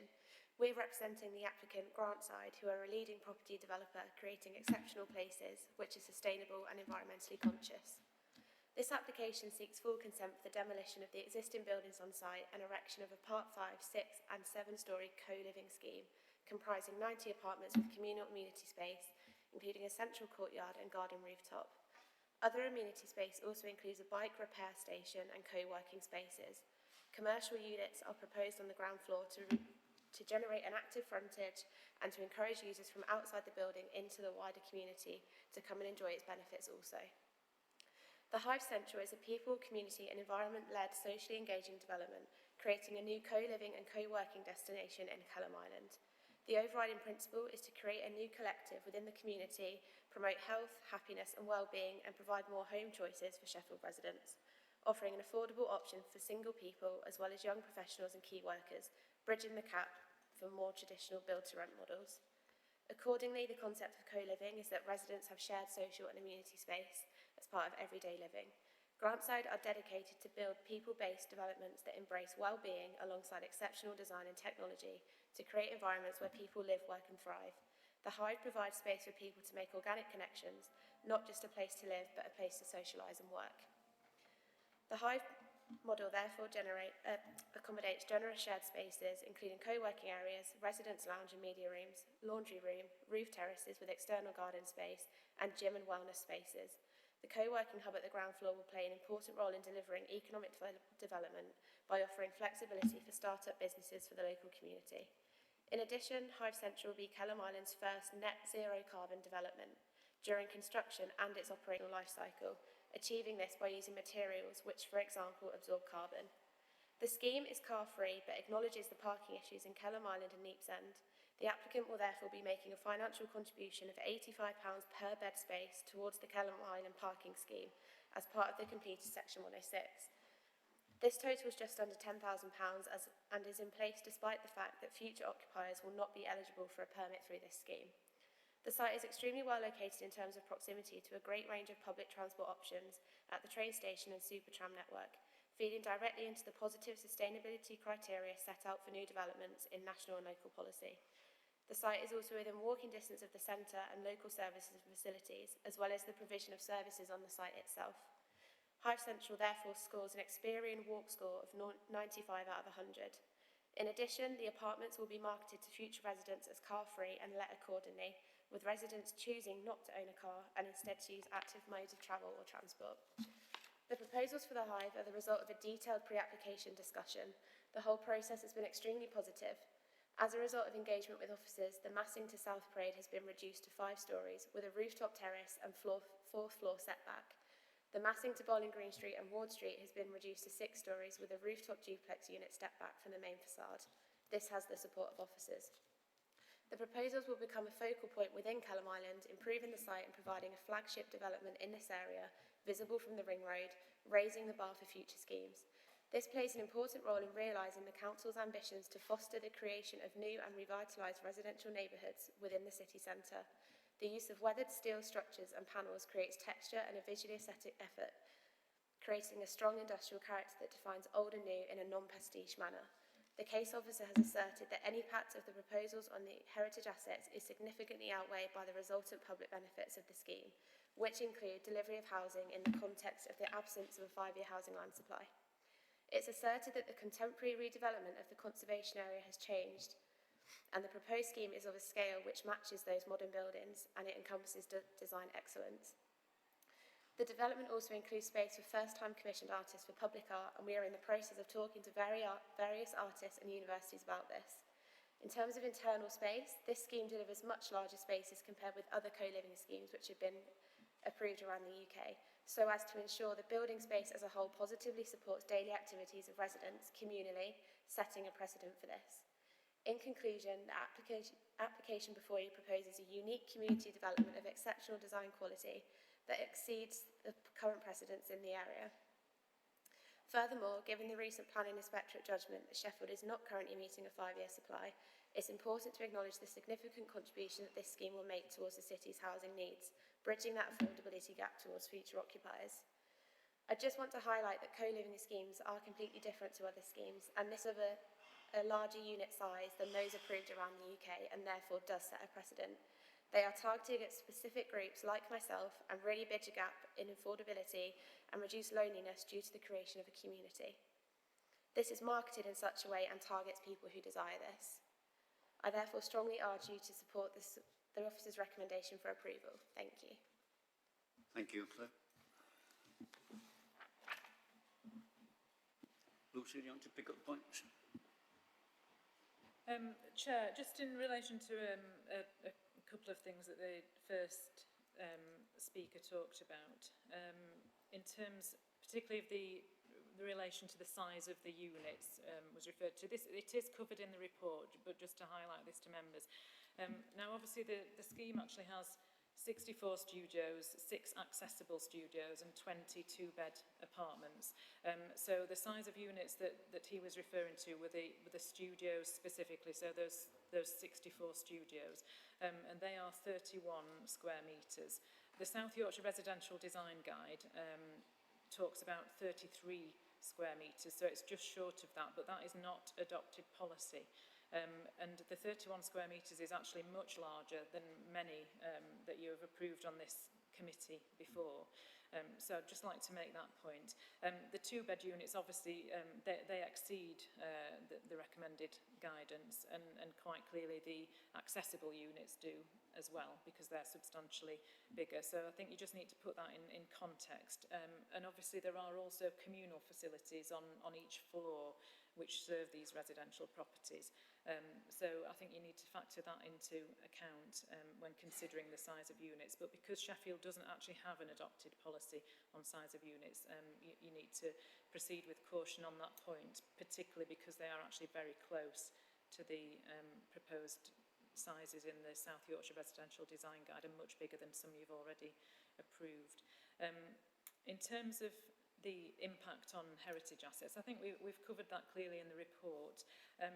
The important point to note about this site, really, obviously if you look at the plan on page 74, to the Ward Street frontage, that part of the site is not in the conservation area, and equally the site to the east of Bowling Green Street is not in the conservation area. And obviously you'll note that the Relief Road, Shalesmoor, is running to the south. So as officers, we think this is distinctly edge of the conservation area. It's not in the heart of the conservation area. So we think the scale, because the way that the design has evolved, we think that it can take the scale that is proposed on this site, particularly because of its location, specifically on the edge. We also don't think that it has an adverse impact on the Ebenezer Chapel, which is diagonally opposite the site. That's set in its own kind of spacious grounds and is a very distinct and different building. And actually, the current state of the site adversely impacts on the views through to that chapel. So, Chair, we think it's a good quality scheme, and we've worked hard to try and achieve a good quality scheme. We accept that the scale is larger than some of the developments that have gone on in Kelham, but we think this specific site can take that scale. Few questions then. Tony? Yeah, I want to support this. I mean, I know it's in a difficult area, but I think, you know, Sheffield's changing, and I do think it is a good building. But the only thing that concerned me was car parking space, because when you go down there to the Kelham Island Museum, or more often the Fat Cat, it's very difficult very often to find a parking space. But I was intrigued by them saying that one of the conditions was that they wouldn't own a car. Is that enforceable? I mean, if somebody buys a car, is it part of tenancy agreements or part of the lease? I plead ignorance. I wouldn't have thought it was enforceable, but I'm prepared to be advised. Lucy? Chair, I'll let Howard answer on the parking scheme element, because obviously at the moment Kelham does not have a parking scheme, and we recognise as officers that that is a problem, because what you get is a lot of commuters parking and walking into the city centre. So it means that the businesses and the residents that live there suffer as a result of that. I'll let Howard explain where we are with the parking scheme proposals, and obviously we've been taking contributions towards that scheme from residential developments that have cropped up and come to this committee. You'll remember that we've done that in the past. It isn't a planning consideration who should get a parking permit. That will actually be parking services. So there should be no expectation that, because it's a car-free development, there would be no expectation that they should get a parking permit. But again, as I say, that's going to be for parking services to determine, because they will determine how much space is available in that parking scheme. So it will be done on parking surveys and that kind of thing. So you know, some future residents could possibly get a space. We just don't know that, because it wouldn't be planning that controls that. It'll be parking services. But if Howard could just explain where we're up to with the parking scheme itself. Howard, do you want to respond? Chair, we've had, this is one of a number of controlled parking zones that we have had proposed for some time. We did go for many years, and a lot of councils did, down the permit parking route, but there wasn't enough parking for the permits that were available, and there was still a charge for it. It was determined that the CPZ, or controlled parking zone, whereby we would put parking controls on the highway, which is made up of double yellow lines and parking bays, so that we know that there's a limited amount of on-street parking. and that is then charged for. So it's basically done on, it's available. We're not going to get long-term parking in it because of the cost of the parking. But we've, as Lucy says, we have had contributions from the developers, and it's a substantial amount of money to do each of these schemes. The scheme at the moment is due to go out for consultation in mid to late November. And subject to the consultation, we will then know what we have to do, and if it's acceptable, and then we will proceed with the scheme. And basically, it's open to all, but it is restricted, the amount of space there is, which is going to restrict the number of cars that will be owned down there. I thought I understood that, but does that mean that, what I thought I'd understood was if somebody gets an apartment or a flat or whatever in this building, there's no point applying for a parking permit should one be available, because according to your lease or tenancy agreement, you've agreed that you won't be getting a car. So, whereas other developments before might get one, the understanding is that they wouldn't. Is that a bit too simplistic? No, that's basically it. The existing residents that live in buildings that didn't have the, what we call the car-free condition, they can apply for permits and may get them, but anybody that lives in a car-free development, which this one is, will not be entitled to, they can apply, but they're just not going to get a permit. Thank you, Chair. You've done it. Thank you, Chair. It's simply to check, Lucy. I think you said this, but I just want to check. The small one-bed units, the smallest units are 31 square metres, but that does not include the access and use that they have of the communal space, the roof terrace, and the courtyard downstairs. Is that correct? Chair, that's correct. So that's the units themselves. So that's the studio units. So there's 2-bedroom units, there's accessible units which are much bigger, and there's the studio. So it's the studio units which have a bedroom area, a bathroom area, and a lounge kitchen area. So they do have those facilities. But also on that floor, accessible to all residents, on each floor would be amenity areas, so quite substantial lounge areas, co-working, could be kitchen areas. There'll be different things on different floors, and also the rooftop garden and the courtyard space in the centre, which is quite generous. So there are and other facilities on the ground floor as well. So yes, it does not include those communal facilities. Thank you, Chair. Thank you, Chair. I've got quite a few questions, so I want to know, do the one-bedroom units contain any cooking facilities? That's the first one. I'm quite confused by the claims in the written report and what we've just been told by Ms Parmenter regarding carbon emissions. We were told it would amount to 37% reduction in the written report, and yet she's suggested net zero carbon, which is quite a long way different from that, so it would be nice to have an explanation of that.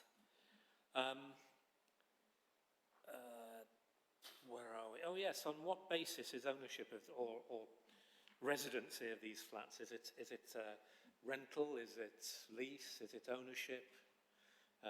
That's the other one. One of my big questions is about cycling. It's nice to see that there's a lot of cycle parking there. I was wondering if there is enough cycle infrastructure around there, by which I mean cycle lanes which are separate from car lanes. And just following up on what Diane suggested earlier about the communal spaces, it was quite difficult to see going through the plans there what communal spaces there were on each floor. So could there be some explanation of what communal spaces there are and who gets to use what? That's it. Thank you. Chair, yes, there are cooking facilities in each of the units, but there are also communal, much larger areas where you could get 10 people together. So each unit has its own smaller cooking facilities, but there are also communal kitchen facilities. In terms of the carbon reduction, the 37%, that's what we've read in the reports. Obviously, we've had a document since that they say they're aspiring to carbon neutral, but it's the 37% carbon reduction, and that's what we're securing by condition, and that far exceeds the policy requirement. So that's but obviously it's good that they're aspiring to even greater than that. In terms of the basis for ownership, that's not a planning consideration. What we've added to one of the conditions is to make sure that if units were separately sold off and it's not a build-to-rent scheme, then obviously those communal facilities have to remain available through the lifetime of the development. So, to make sure it definitely is a co-living scheme, but it's not strictly a planning consideration whether they're sold, rented, leased, etc. Cycle parking I'll leave to Howard. In terms of communal spaces, there's some large spaces which would serve different functions. So there would be some would be co-working space, some would be co-kitchen space, some would be co-lounge space, there are laundries, that kind of thing. But each floor has got quite a substantial area that's set aside for communal space. The exact configuration of that is not shown. We haven't got the interior plans to show the exact configuration of what facilities would be in each one, but the areas are substantial on plan and include some space on the ground floor as well. Howard, could you respond on the cycle element, please? You'll have to forgive me to some extent because I've stood into this at very short notice. I am aware with schemes that I'm dealing with that we are looking at getting funding from government for improved cycle schemes, which are quite long distance to take us fair distance across the city. And also we're looking at schemes around that area from other developments. So although I don't know exactly what's been required with this, if we have got anything, there is certainly work being done to improve the cycle facilities in that vicinity. Okay. Brian.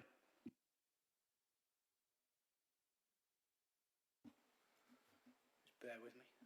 Just thrown into that very quickly.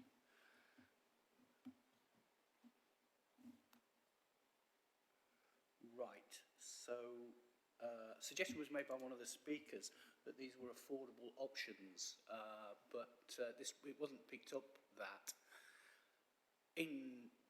Because when I've had a look through the document provided by the officers, and the site is within the city centre housing market area, there is no requirement for developments in this area to contribute to affordable housing.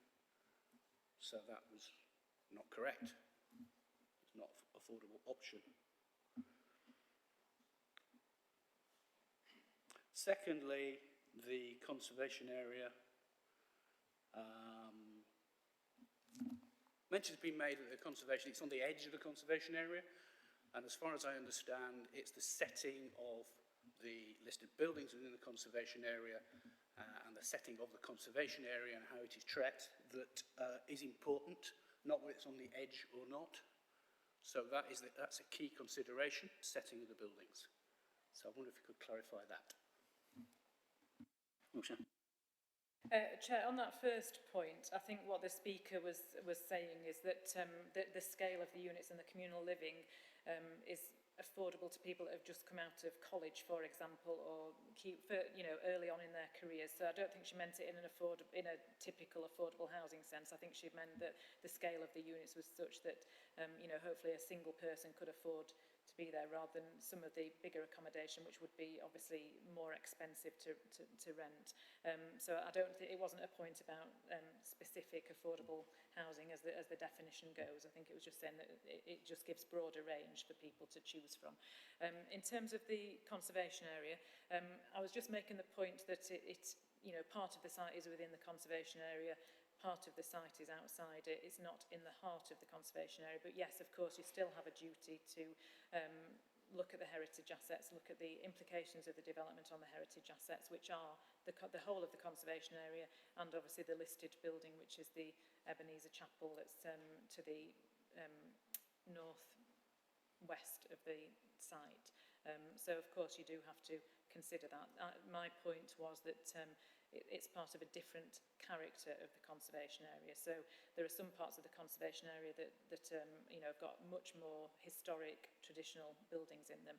This one, as you start to come away from the conservation area, has some more modern developments, also some very poor developments. So I was trying to make that point in my deliberations. Roger? Thank you, Chair. I think Howard will have to answer these questions. In going down down Bowling Green Street the other day, I approached it via one of the ring road where the Fat Cat is, because it's a straight road to that works, only to find that the road had been blocked.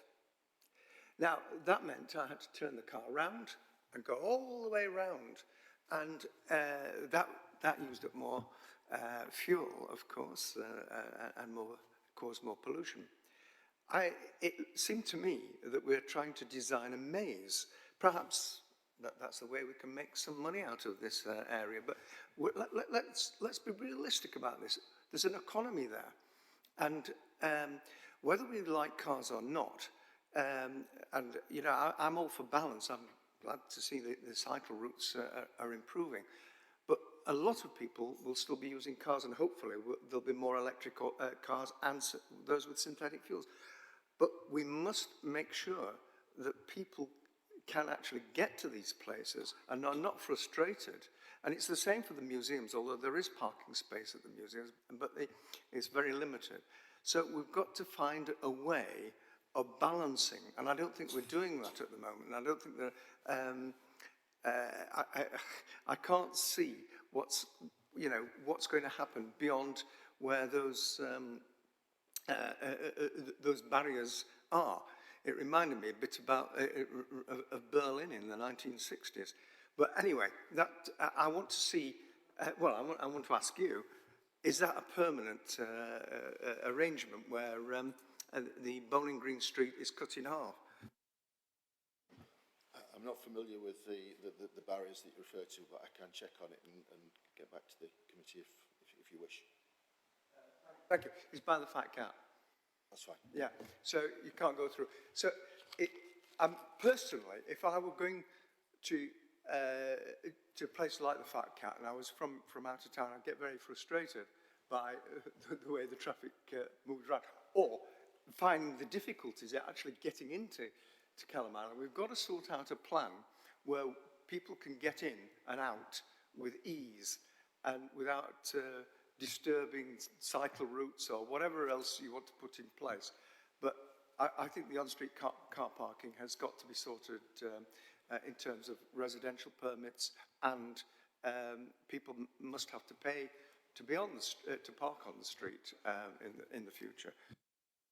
The wrong question. It's a comment, isn't it? Any more questions? Can we go to comments then?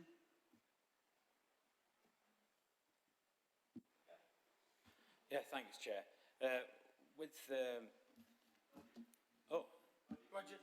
Oh, sorry. Cheers, Chair. I'm going to be in favour of this, Chair, because it's quite apparent that when people come to university in Sheffield, they get their digs on one thing or another, but when they leave, there's no provision for them. And this is affordable. These these units, I'm not going to keep calling them small units, it's whatever, we're not forcing people into them, they're going to want to go and live there because of the area and the flats. I don't think we're spending much time inside anyway down there. So with that, Chair, thank you. Dan. Thank you, Chair. This is a really complex application. I must admit, co-living is an entirely new concept to me, but I can see how for young professionals starting their career, not being able to, not having the benefit of several years earning and a considerable student debt, a scheme like this would be attractive in that it's modern apartments where they can study, work, socialise, and given the nature of Kelham Island, they can have a vibrant, lively community around them. So I welcome that. I welcome its contribution through the legal agreement to the through the 106 to the Kelham Island parking scheme, and the fact that it aims to deliver a more sustainable building. And I know that the building it's replacing, I was part of a campaign team that was in there in Kelham at the last general election, and it wasn't in a good condition then, and it's certainly, it's not improved over time. So I know that it will be an improvement, but then the building itself is quite edgy, and I don't know. I can appreciate the aesthetic that they're going for. I don't know. On balance, I'm going to support it, but it's a very complex application, and I would like to see how it works out over time. Andrew. Thanks, Chair. I'm not going to be supporting the officer's recommendation, and I just think it's too high. I think most of the other buildings in the area are 3 or 4 stories. I think if this one had come in at 4 or 5, I would have said yes. I think at 7, I'm going to say no. I'm unconvinced by co-living and the option, but that to me is not a decision. I'm not making my decision on co-living or the size of the apartment or the size of the studios. For me, it's just height. It's purely height. I just think this is too big for that site. I think a 4 or 5 story development would have been acceptable. I think 7 is not. So I'll be opposing this application. Thanks, Chair. Peter.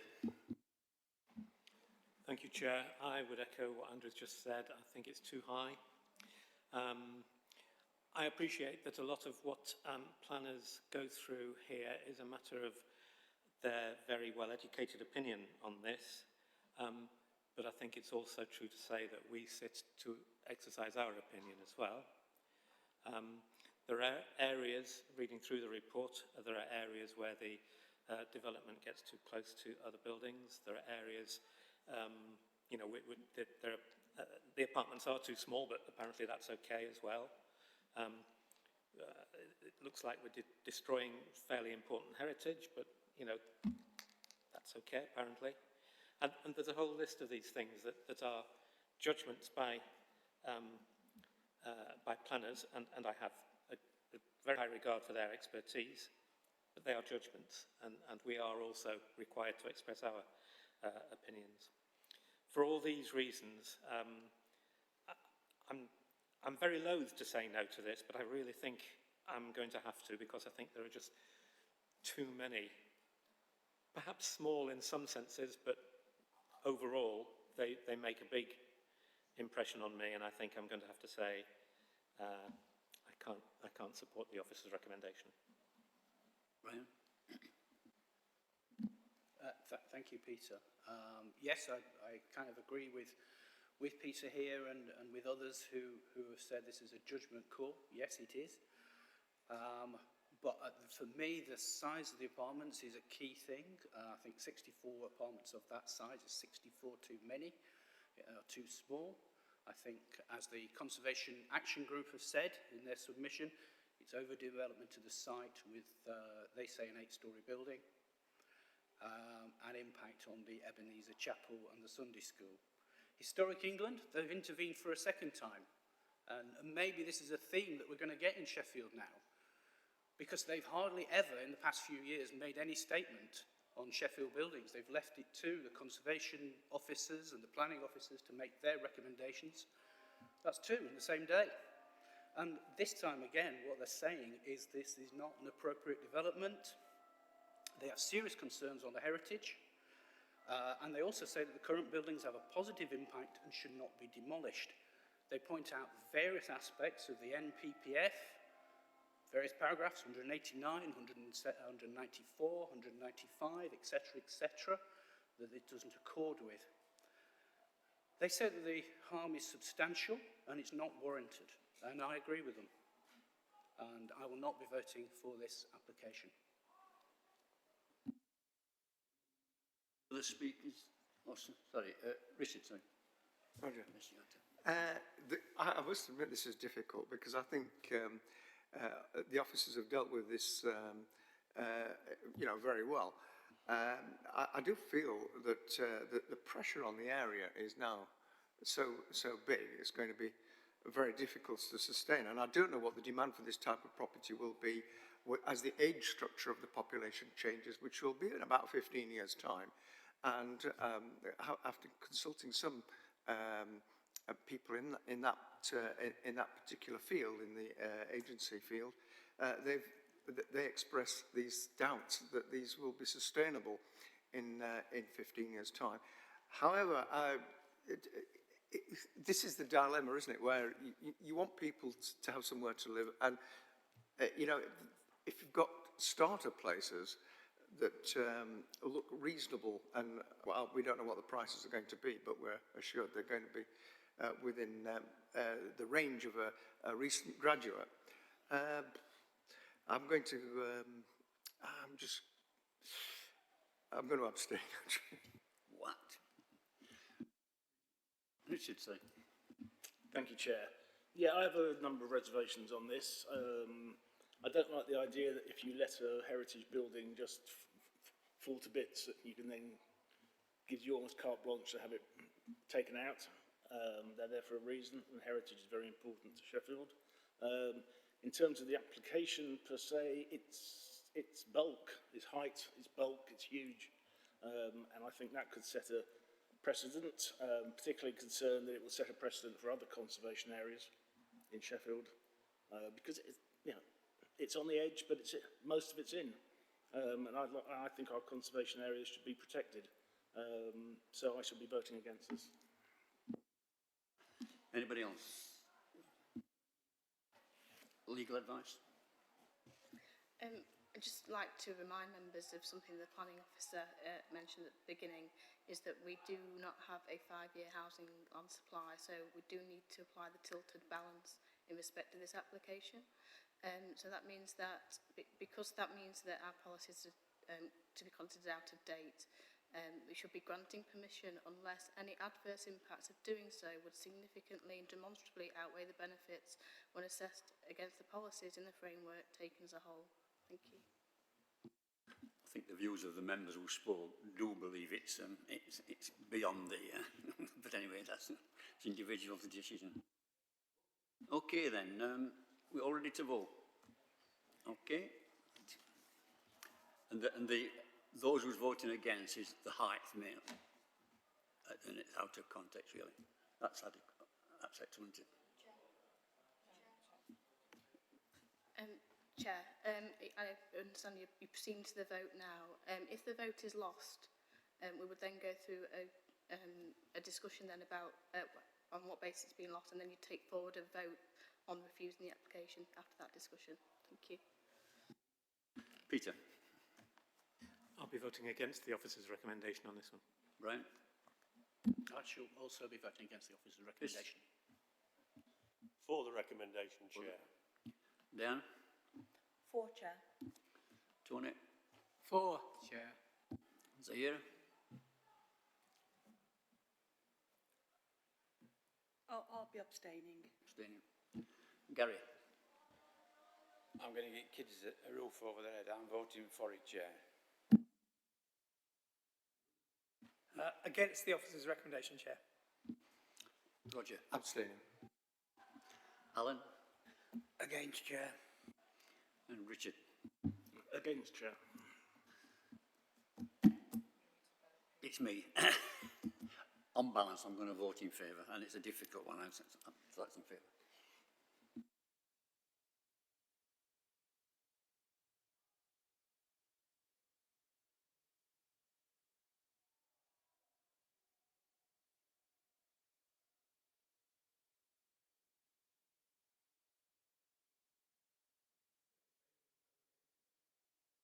Like the election, isn't it? No, not quite as exciting as that. 5-5-2. It's sort of formation England want to use, 12 players.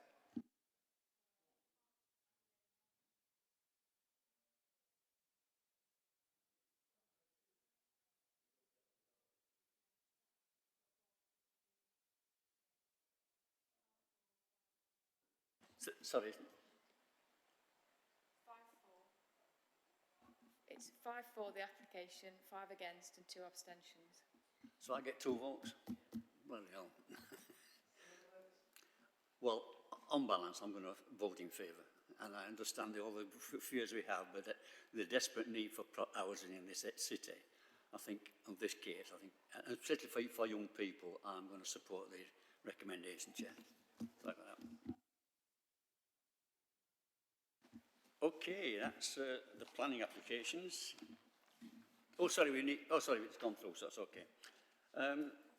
Item 9 is recording of the planning appeal submissions, page 97. Do we need to, any comments on these one?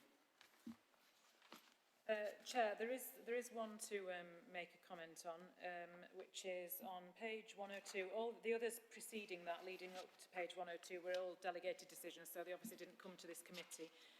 But the one that's on page 102, you'll remember came to this committee, which is Bennett Cottage, Mayfield Road, which was demolition of an existing house and rebuilding of another one. And officers did recommend approval of that scheme. The members of this committee didn't agree with us and refused the scheme, and the inspector have gone with members and they have dismissed that scheme. So if you want to read the detail of that one on page 102 and 103, obviously that's an important one for members. So well done to members on that one, Chair.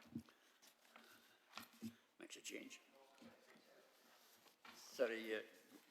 Yes, Chair. I mean, I was going to briefly comment in terms of page 99. I mean, clearly that's in terms of the monopole. I mean, you know, the authority doesn't win many of these in terms of siting or telecom posts, so that's an important one. But I mainly wanted to talk about Bennett Cottage because members did feel very passionately about the green belt and that this was out of character. And it's really pleasing to read what the inspector said about the importance of that site and the loss of a building of character.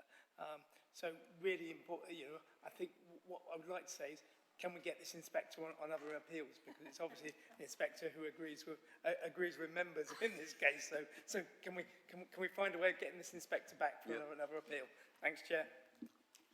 He's probably got the sack, Andy. Sorry, George, come in. Yes, thanks, Chair. I also wanted to make mention of page 100. Crooks Road, Western View as well. That was also dismissed, an appeal. Yeah, I just wanted that to be noted. Anybody else? Okay, note date to next meeting, Tuesday 9th of November. Thank you all for your attendance. Well done.